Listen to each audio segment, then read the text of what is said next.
इस रोमांचक कहानी की शुरुआत होती है दक्ष पुत्री अदिति से, जो एक धर्मनिष्ठ साधु की पत्नी थी। एक दिन जब इंद्रदेव ने मूसलाधार बारिश की तो अदिति उस प्राकृतिक सुंदरता में खो गई। उसके मन में काम वासना जाग उठी और वह अपने पति से बार बार गुहार लगाने लगी। उसके धर्मपरायण पति ने समझाया कि शाम का समय पूजा अर्चना का होता है। इस वक्त असुर और राक्षस आसमानों में विचरण करते हैं। उन्होंने कहा, मैं तुम्हें मना नहीं कर रहा, लेकिन यह समय उचित नहीं है। मगर अदिति ने उनकी बात नहीं मानी और दोनों के बीच अंतरंगता हो गई। अगली सुबह जब साधु जी नदी में स्नान कर रहे थे तो उन्हें एहसास हुआ कि कल रात जब वे दोनों साथ थे तो आसपास असुरी शक्तियां घूम रही थी। इसी कारण अदिति के गर्भ में दो ऐसी असुर शक्तियों ने जन्म लिया जो आगे चलकर भगवान को चुनौती देंगी, साधु संतों का नाश करेंगी और अपनी हाहाकार से पूरी दुनिया को हिला देंगी। समय बीतने पर अदिति को दो पुत्र हुए, हिरण्याक्ष और हिरण्यकश्यप। ये दोनों राक्षस नक्षत्र में पैदा हुए थे, इसलिए बड़े होकर राक्षस बने। गुरु शुक्राचार्य, जो असुरों के गुरु माने जाते हैं, इन दोनों को प्रशिक्षण देने लगे। जैसे जैसे ये भाई बड़े हुए, उनके लंबे लंबे दांत निकले और वे अपने आप को सर्वशक्तिमान मानने लगे। उन्हें पता चला कि भगवान विष्णु आगे चलकर उनके शत्रु बन सकते हैं। अहंकार में आकर हिरण्याक्ष ने कहा, मैं जाकर विष्णु का सिर लाकर दूंगा। हिरण्याक्ष ने सबसे पहले भूदेवी यानी धरती को ही कब्जे में कर लिया और उसे समुद्र तल में छुपा दिया। जब सभी देवतागण ब्रह्मा जी के पास पहुँचे तो अचानक उन्हें छींक आई और उनमें से एक वराह निकला। भगवान विष्णु ने वराह अवतार लेकर धरती को बचाने के लिए समुद्र में गोता लगाया। यहाँ हिरण्याक्ष और वराह भगवान के बीच एक शानदार युद्ध हुआ। फिल्म के VFX और CGI का स्तर यहाँ बिल्कुल हॉलीवुड लेवल का था। दोनों महान योद्धा थे, लेकिन अंत में वराह अवतार ने हिरण्याक्ष को परास्त कर दिया। भाई की मौत से दुखी हिरण्यकश्यप ने विष्णु से बदला लेने का निश्चय किया। गुरु शुक्राचार्य ने समझाया कि भगवान से लड़ने के लिए भगवान जितना शक्तिशाली होना पड़ेगा, इसके लिए उसे ब्रह्मा जी की कठोर तपस्या करनी होगी। जब हिरण्यकश्यप तपस्या के लिए जाने लगा तो उसकी पत्नी कयाधु ने रोकने की कोशिश की, क्योंकि वह गर्भवती थी। लेकिन हिरण्यकश्यप ने कहा, मेरी प्रतिष्ठा और तेजस्व के बीच सिर्फ विष्णु ही बाधा है। मुझे तीनों लोकों का राजा बनना है। महीनों तक उसकी तपस्या चली। उसका शरीर सूख गया, जड़ों ने उसे जकड़ लिया, मिट्टी में धंस गया, लेकिन तपस्या नहीं छोड़ी। उसके तप की ऊष्मा से धरती तक जलने लगी।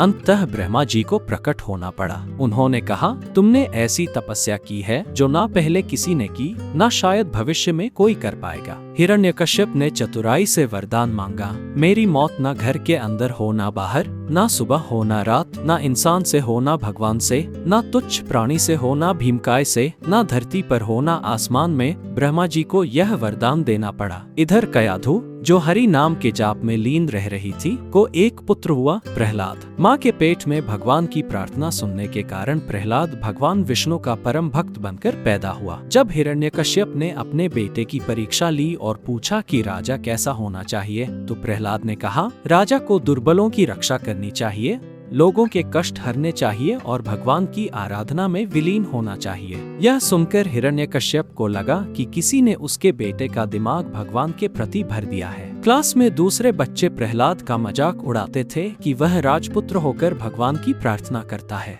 लेकिन प्रहलाद कहता, मुझे राज्य संभालने की कोई इच्छा नहीं, मुझे तो बस भगवान की आराधना करनी है, क्योंकि मुझे हर जगह सिर्फ भगवान विष्णु ही दिखाई देते हैं। एक बार जब प्रहलाद ने दूसरे बच्चे को जहरीले कीड़े से बचाया तो सभी उसकी शक्ति और दयालुता देखकर उसके साथ ओम नमो भगवते वासुदेवाय का जाप करने लगे। जब यह बात हिरण्यकश्यप को पता चली तो उसने भरी सभा में प्रहलाद को लात मारकर मौत का फरमान सुना दिया। कयाधु ने रोकने की कोशिश की, वह सिर्फ 5 साल का बच्चा है, लेकिन हिरण्यकश्यप नहीं माना। पहले सैनिकों ने भालों से मारने की कोशिश की, लेकिन भाले टूट गए। फिर पागल हाथियों के बीच फेंका गया, लेकिन हाथी उसके सामने नतमस्तक हो गए। काल कोठरी में बंद किया गया, जहाँ ना खाना था ना पानी, फिर भी भगवान विष्णु उसकी रक्षा करते रहे। अंत में उसे ऊंची पहाड़ी से फेंकने का आदेश दिया गया। रास्ते में प्रहलाद ने सैनिकों से कहा, आप इतनी मेहनत मत कीजिए, मैं खुद कूद जाऊंगा। सैनिकों का दिल पसीज गया कि यह बच्चा मरने जा रहा है, फिर भी हमारी चिंता कर रहा है। जब उसे फेंका गया तो भगवान ने फूलों की चादर बिछा दी और उसकी जान बच गई। हताश होकर हिरण्यकश्यप अपनी बहन होलिका के पास गया। होलिका को ब्रह्मा जी से वरदान प्राप्त था कि आग उसे नहीं जला सकती। उन्होंने योजना बनाई कि होलिका प्रहलाद को गोद में लेकर चिता में बैठेगी, लेकिन जब प्रहलाद ने ओम नमो भगवते वासुदेवाय